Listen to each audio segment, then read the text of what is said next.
Football, les Mauves peuvent dire adieu à toute compétition européenne après leur nouvelle défaite hier soir 2-3 face au Benfica Lisbonne. Ils sont derniers du classement. D'où cette question, Arnaud de Spiegelard, vous nous avez rejoint. Le Sporting est-il en crise ? Bien écoutez Marine, cette question est forcément légitime, néanmoins elle est orpheline de toute réponse catégorique et franche.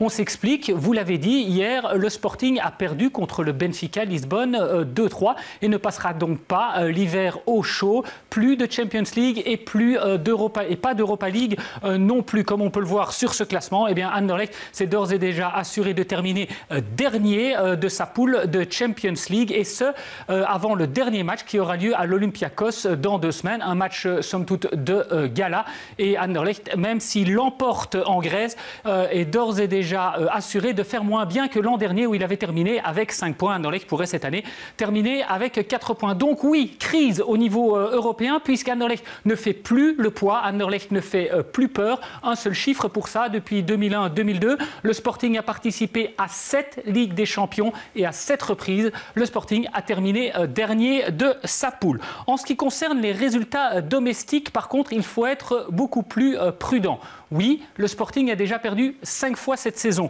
Oui, comme on peut le voir sur ce classement, Anderlecht n'est que 5e, ce qui, pour un club habitué au succès, est évidemment plutôt inconfortable et inhabituel. Néanmoins, si on prend ce classement, comme vous le savez, au mois de mars, tous les points sont divisés par 2 pour disputer les playoffs. Et si on prend ce classement actuel, et si on l'arrêtait en mars comme il est, tel qu'il est là, eh bien Anderlecht ne compterait finalement que 3 points de retard sur le Standard. Et puis Anderlecht est toujours en lice en Coupe de Belgique. Bref, oui, au Sporting, ça ne va pas très bien pour l'instant, mais il ne faut pas oublier que cette saison, les Anderlechtois ont misé sur la jeunesse avec des joueurs comme Tielemans, Mbemba, Prat, Bruno ou encore Mitrovic, des joueurs qui ont sans doute besoin de temps d'adaptation. Et puis, à ne pas oublier non plus, 2 saisons de suite participées aux poules de la Ligue des Champions, ça rapporte de l'argent. Une partie de cette somme devrait d'ailleurs être investie lors du mercato hivernal. Merci beaucoup Arnaud pour cet éclairage.